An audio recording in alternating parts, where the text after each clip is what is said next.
Hey there, Fourth Trimester listeners. Our program today is proudly sponsored by Family Album, your secure haven for sharing baby photos and videos. Head over to the App Store today, search Family Album, one word, download the app, and start creating a legacy of love, one photo at a time.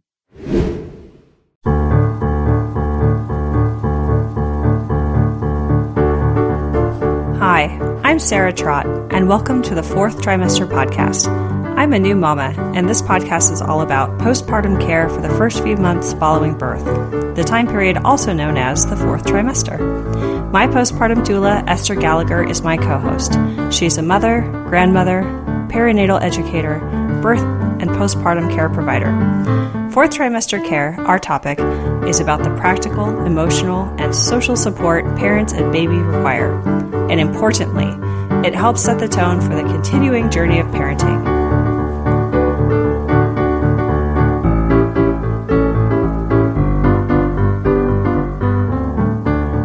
Welcome back to the Fourth Trimester Podcast. This is Sarah Trott, and I'm here today with Jeni Diaz Axline, who is the co-founder of a parenting app called Parenthoods. I highly recommend installing it, certainly if you're in the Bay Area or one of the other cities where Parenthoods is offered, and Jeni can tell us which ones. Parenthoods is a community platform for local parents to meet up, share advice, and help each other conquer one of life's craziest rides, which is parenthood. And Parenthoods is a Y Combinator company. It's raised $1.32 million in seed funding, and it's one of San Francisco's hottest startups. In addition, Jeni has just had her second child, and she is currently in the fourth trimester, so I'm particularly appreciative of you joining us today, Jeni. Oh, thank you. I'm happy to be here. Where is Parenthoods available currently? Yeah, so right now Parenthoods is live in the Bay Area. We started in San Francisco, and we also recently just launched in Los Angeles. But you have the opportunity to launch Parenthoods in your own city. If you download it, we show you how to do that. And once we get 100 people joined in your city, we unlock it. And there's so many more features that you can access through that. So definitely recommend everyone checking it out. Absolutely. I love Parenthoods, and I've mentioned it in other podcasts before as being a fantastic resource.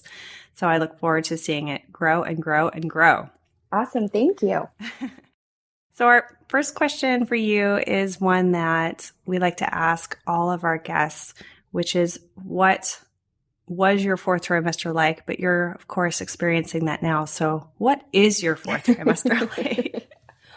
Well, this time around, it's been a lot easier. I think going from 1 to 2 is easier going from 0 to 1. You know, our first time around, I didn't know what to expect. I was exhausted, and I had wonderful resources, but, you know, I remember my mom and my mother-in-law there for the first week after my daughter was born, and then they left, and I bawled. I mean, I was like, seriously, you're going to leave me alone with a child? Am I even capable of doing this?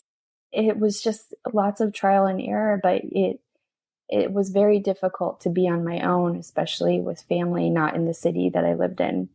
This time around, I feel like I've learned from trial and error the first time and knew what I needed. So immediately I lined up my family to be here for 4 weeks. So for a full month after I gave birth to my second daughter, I accessed a whole bunch of resources just to have on hand in case I needed to call someone about postpartum depression, or, you know, my husband was lining up massages and all these other goodies to just give me some me time, because it's very overwhelming.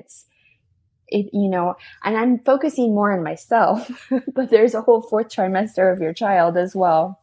But I think, long story short, second time is better. And it was important for me to take care of me because I'm a better mom that way. Would you be willing to share some of the things that you felt were really beneficial for you in terms of you taking care of you? Yeah. So the first thing was getting help. We had family here. First, my parents the first 2 weeks, and then Keith's mom the next 2 weeks, taking care of us. So that was huge. And just letting myself relax and letting them take care of things like cooking dinner, doing light cleanup, picking up my first daughter from school, then also saying it's okay to sleep. It's okay to sleep in. It was hard for me initially because I liked dropping my daughter off at school, but I needed to make sure that I was getting enough sleep so that when she got home from school, I was happy and ready to play with her and ready to be that energetic mom that she deserves. So I think sleep, help, plenty of food, and then some nice perks too, which is like a massage here and there. Yeah, that sounds great. What have been your favorite foods?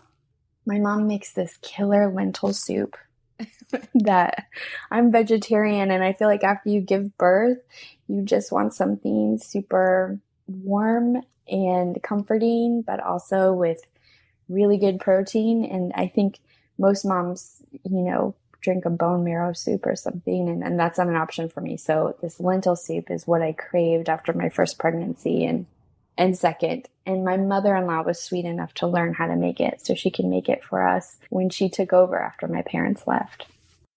Would you be willing to share that recipe with us on our site? Yes, happy to. Okay, great. We have a new section of lots and lots of good recipes, so I'd love to add that. So how is it that you came about creating a business while on maternity leave?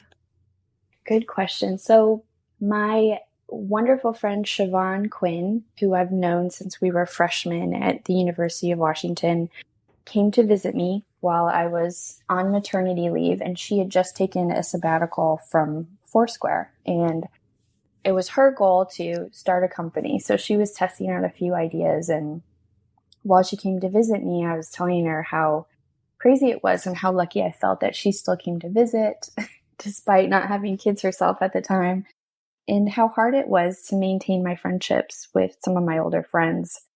And then in general, how hard it is to get out of the house with a newborn, especially when I didn't know what I was doing at the time. And she, coming from the social background, she's like, I think we can solve this. I think this is what we should be working on. And do you want to work on this with me? I said, absolutely. And so we started Parenthoods. We built a prototype, and we tested it out with a few of our friends, asked them what they thought. They all loved it, applied to YC, got in, and it just kind of took off from there. So we launched in San Francisco, and it was great because at first my job was just to go to all these play dates with my daughter, and then it got real. And then we had to put her in our Montessori, and it became a full-time job. But it essentially started with me being very lonely, needing some friends, and wanting to solve that need for other parents that I knew had that. Yeah. What was it like for you? Were you feeling isolated? Absolutely. I was, I was so scared to leave the house because I was like, well, what if she cries? And I'm not an expert at breastfeeding in public yet. I still needed my breast friend to hold her up. I was worried.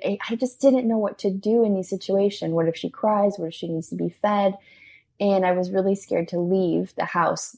Then when I finally got comfortable leaving the home and wanting to meet up with people, I tried reaching out to people on meetup.com, but it was such a strain to get in the car and pack up everything for 30 minutes of coffee and then go back home. And so what I really needed was someone close by, super close by, and I needed someone just to chat with. And meetup.com didn't really solve that need for me. It was great for meeting up, but unless you made good friends and shared your information with each other, there was no real good community section for that. So I live close to Target, and what I started to do was just walk the aisles of Target and just look at moms, grab my coffee. We never even bought anything. We would just go up and down the aisles to get some exercise and get out of the house and hopefully pick up a mom friend while I was out. Never did, but I did see other mom friends. It's kind of scary introducing yourself that way. And so when we decided to build Parenthoods, we knew it had to be a community section. We knew community had to be first. And so there had to be this element of dipping your toe in the water to meet other people and to share your experiences and then build that trust.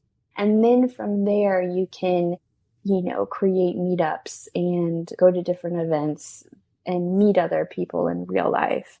And from there, I'm very proud to say that a lot of our retention rates through the roof, and that's because people have found this community that they love and trust. And there's an element of testing the waters before, fully committing to it and really seeing what kind of support you can get from other parents in the community and in your neighborhood.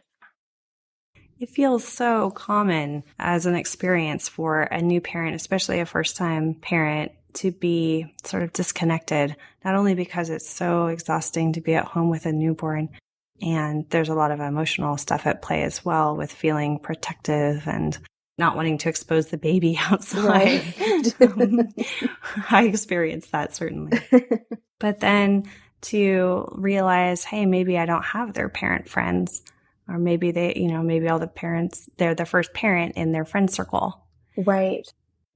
And how to make those friends that are local and close, because that can make the difference between going on a walk by yourself and going on a walk with someone else. Absolutely. We were the first out of our friend group to have a child in San Francisco.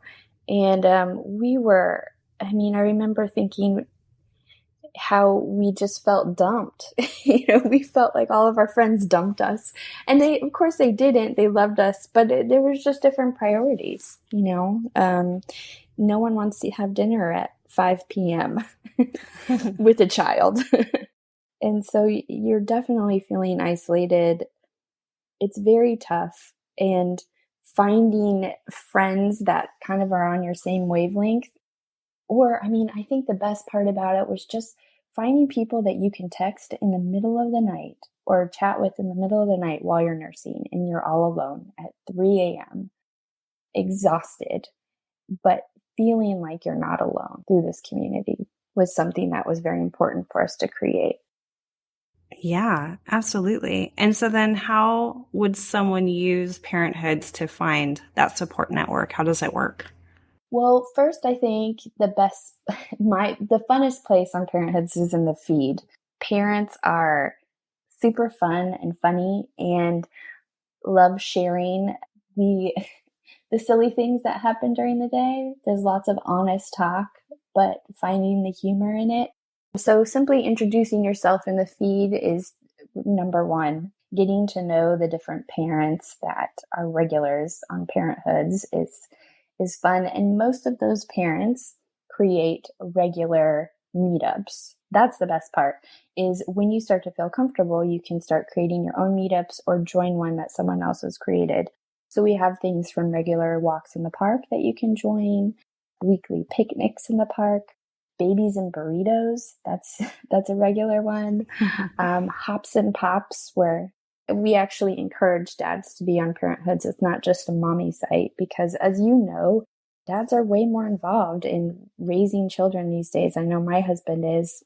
And so we have lots of stay-at-home dads too, but there's an event specifically for dads where they bring their kids, give moms a break. So I think, introducing yourself on the feed, getting to know people, joining those meetups, and creating one yourself, probably the best way.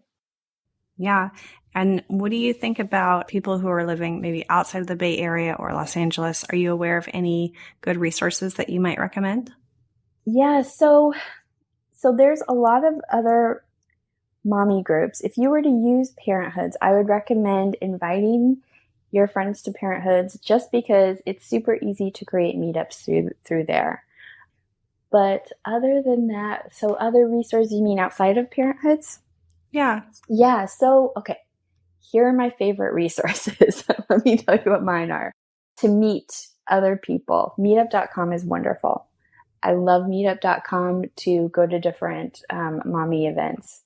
Big Tent hosts a few mommy groups through other cities.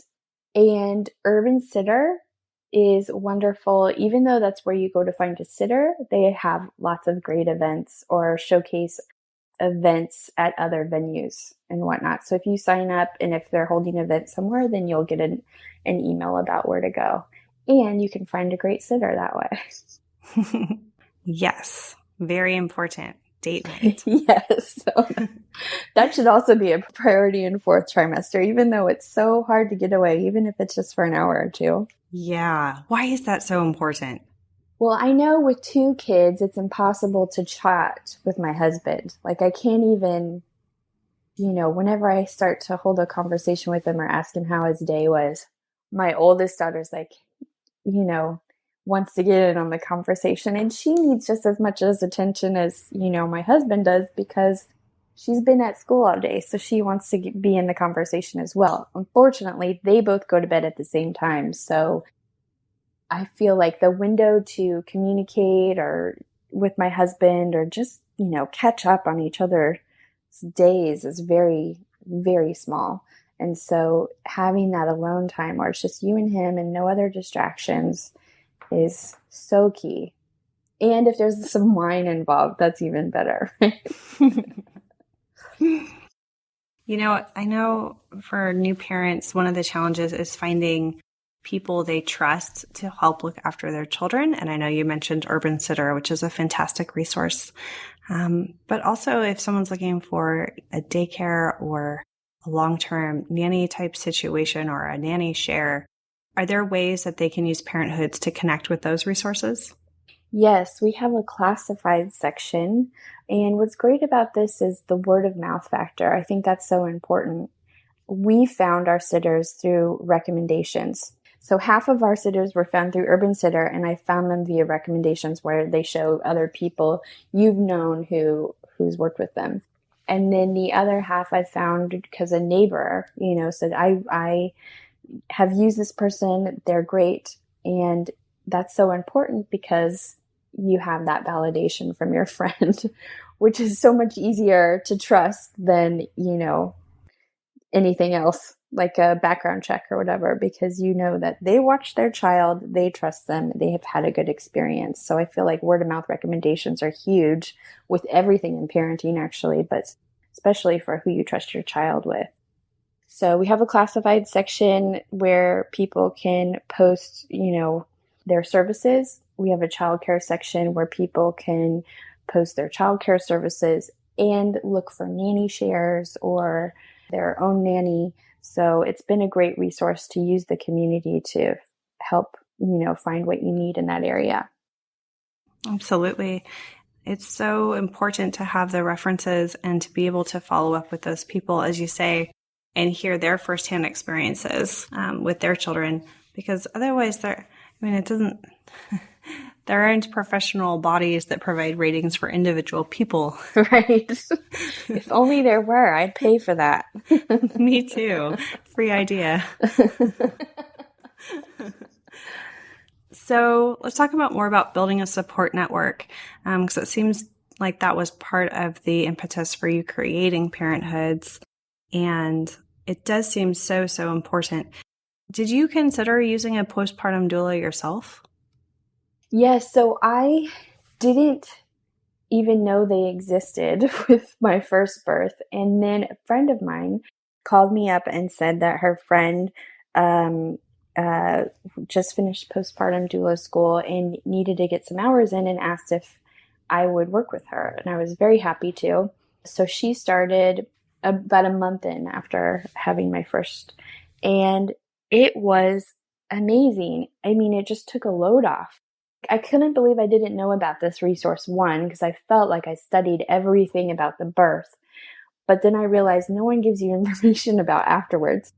And so she came to help, and it was such a huge, huge blessing. I mean, when you think about it, you're just home all day, right? And so everyone thinks that it should be completely easy to make do.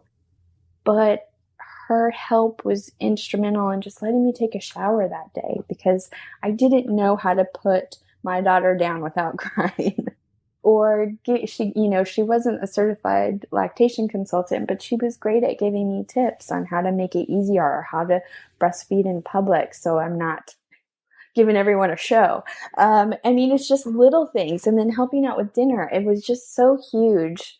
And so I knew that with baby number 2 that I was definitely going to have one. And even though I feel like they're more helpful in new moms. I just needed help, period. And I knew I needed that for my own sanity. So I'm glad I stumbled upon her help the first time around, and I took advantage of it the second time around. Oh, great. So you're working with her again for the second baby? Well, sort of. We moved, so now I have a new one, but we are using we're using a postpartum doula the second time around for sure. And I've referred our first one to everyone I know because she was so amazing and wonderful and gentle, and was able to get my daughter to take a bottle. And then she stopped again after she left. But she had the magic touch. Hey, fellow parents, can we take a moment to reflect on the joyous chaos that is parenthood? You know those days when our hearts swell with love at the sight of our little ones and we're bursting at the seams to share every adorable moment with the world. But let's be real. Some things are better kept in the family, and your loved ones who matter the most aren't always close by, and they might not be that tech-savvy either. So how can you easily share your baby's beautiful growth with loved ones while keeping your precious memories secure? I remember the frustration of trying to use some of the big tech photo solutions, only to find they fell short of what I needed.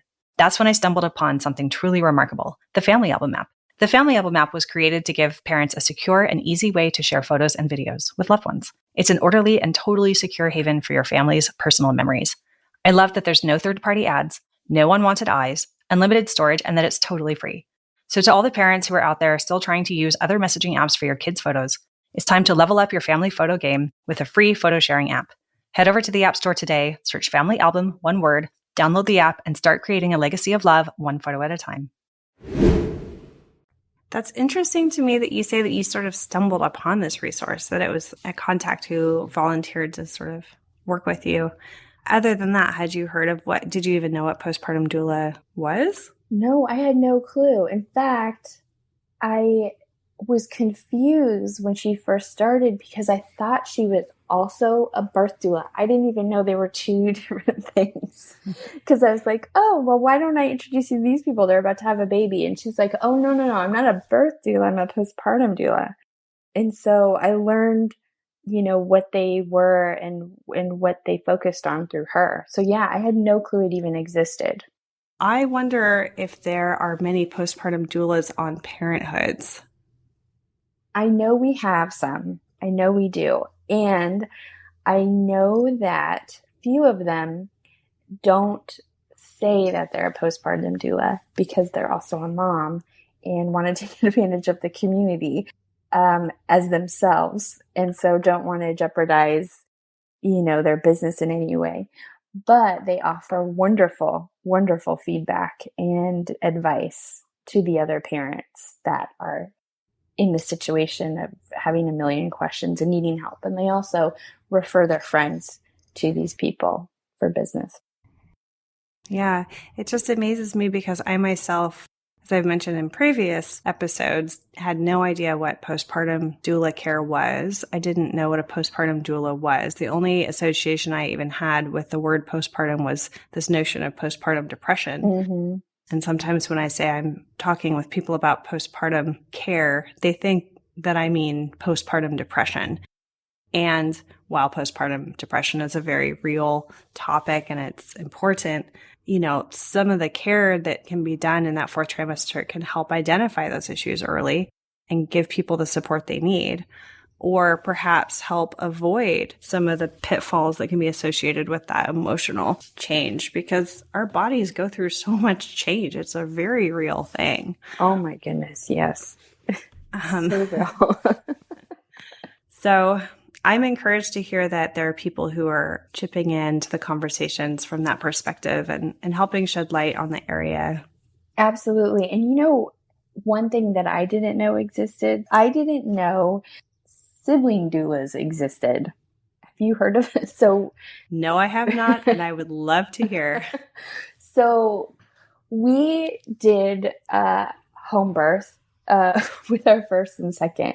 And so when you're getting ready to have your second birth, you have a child that's most likely going to be home while you're giving birth. And so you need to prepare them for what they might see. And if you want them to be there, which a lot of people do, preparing them be able to handle that situation. So enter sibling doulas, and we found out about this through other friends who had a home birth and were considering one for their second birth.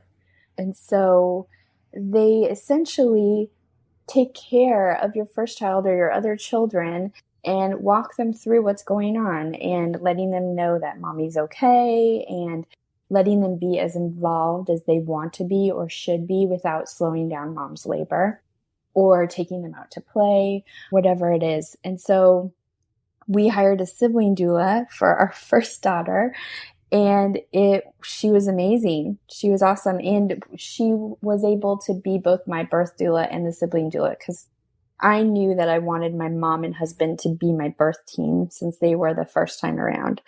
But I knew there was a very large chance that my daughter might want her grandma to take care of her during the birth.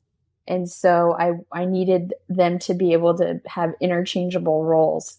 And so I hired the sibling doula, who's also a trained birth doula, and she helped out while Evie was at school. And then we pulled Evie out of school right before the birth to be a part of that. And she walked Evie through all of that and helped her be involved in it. And it was super magical and wonderful. And I'm so glad we had that experience. And I'm so glad sibling doulas exist. And I wish I knew about them before, but glad I found out about them before our birth.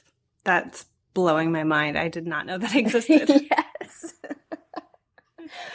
I guess it's uncommon because, not very many people have home births, right? And kids aren't allowed in the hospital. So they're not needed for most births. And do sibling doulas continue to provide any services during the few months after the newborn has arrived? So in our case, she continued on like a birth doula would. So she came and took care of me afterwards. And there was one time where Evie was happened to be home that day, and they got to hang out, and Evie was so excited. When she came, she was like, "Did you bring the birth tub?" Because she thought the birth tub came with the doula. And with the birth tub, in her mind comes a baby. So she thought we were going to get another baby. No birth tub.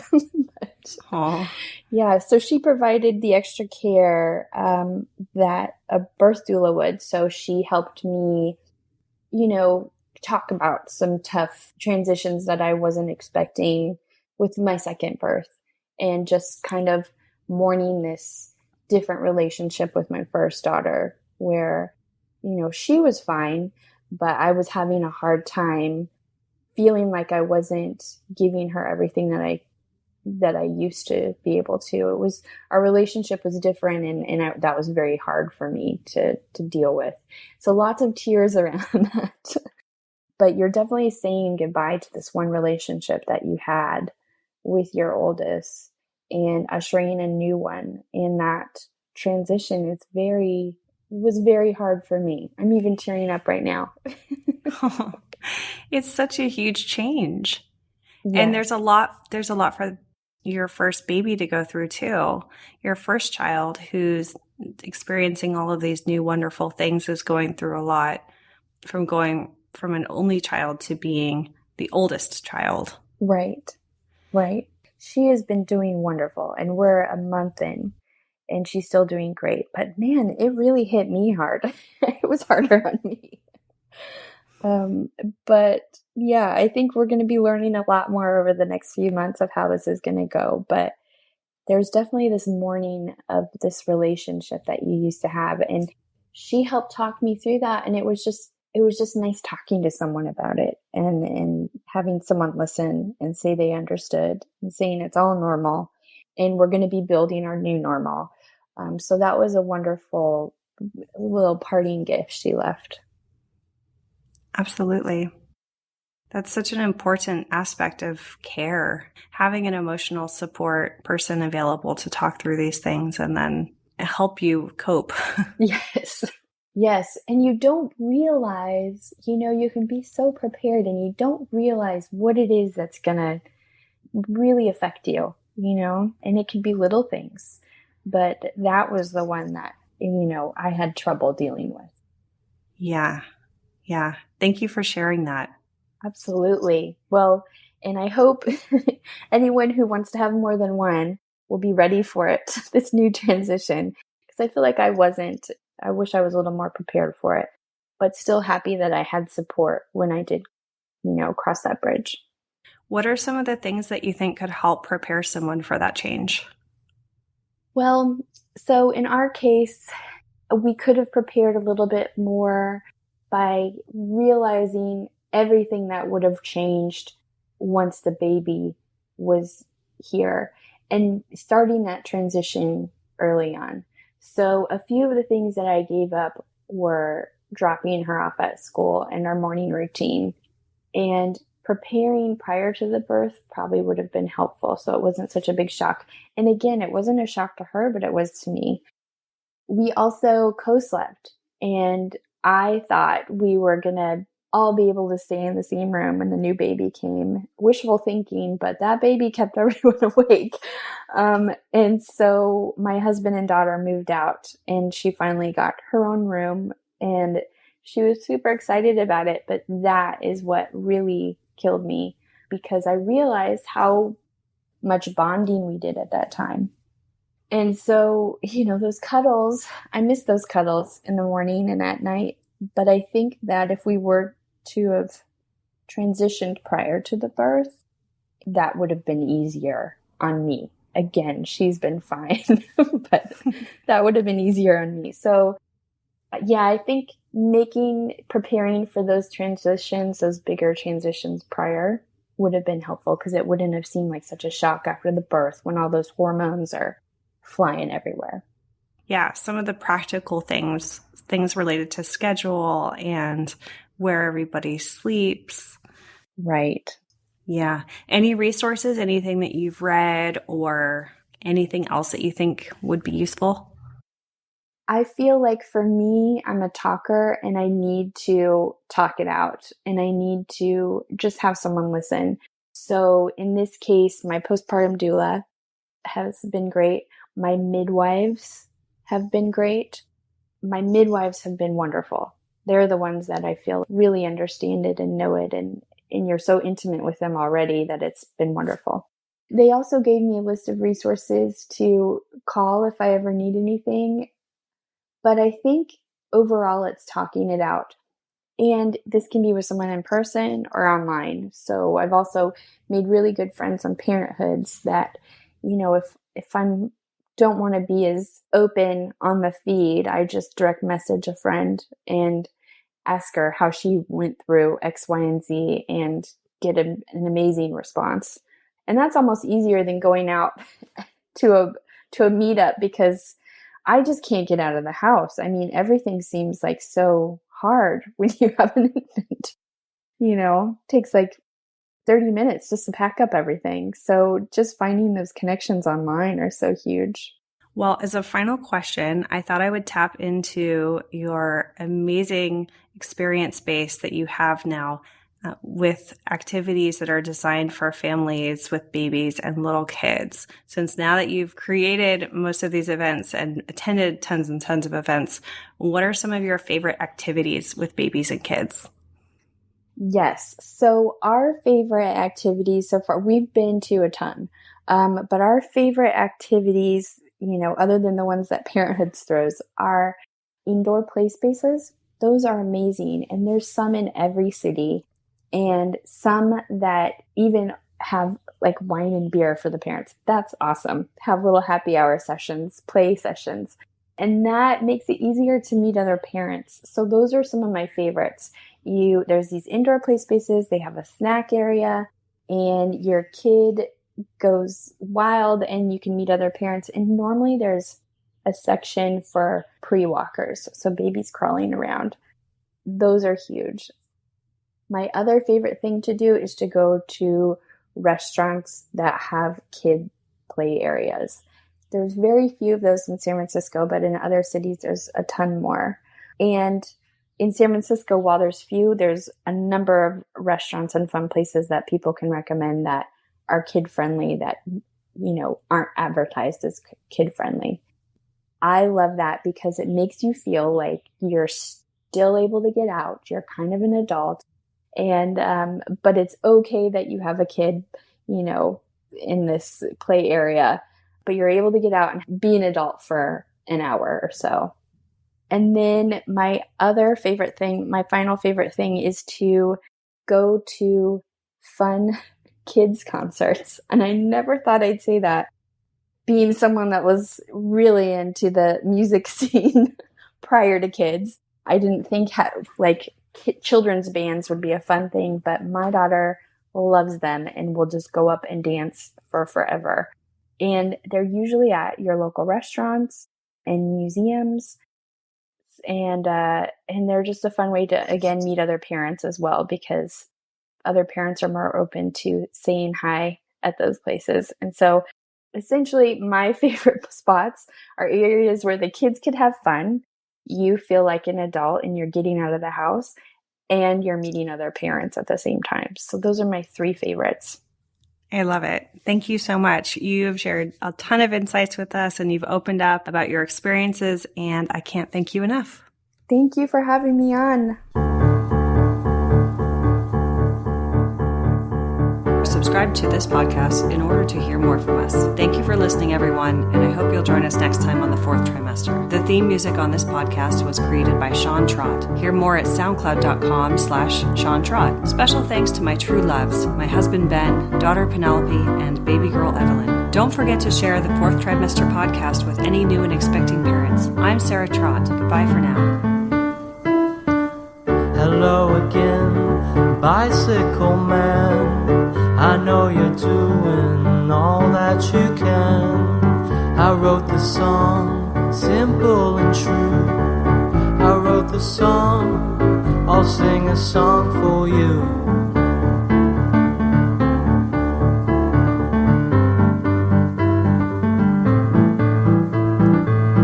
You got your wheels, you got your gears. You ride around town without any fear. You got your pedals, you got your brakes. You always wear your helmet for safety's sake.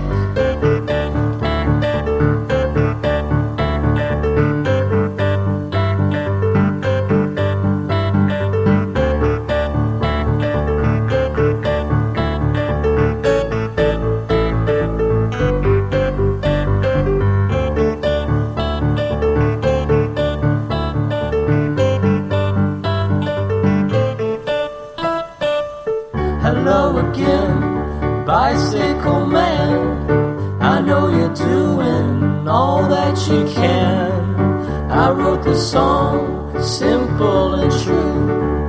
I wrote the song, I sing a song for you.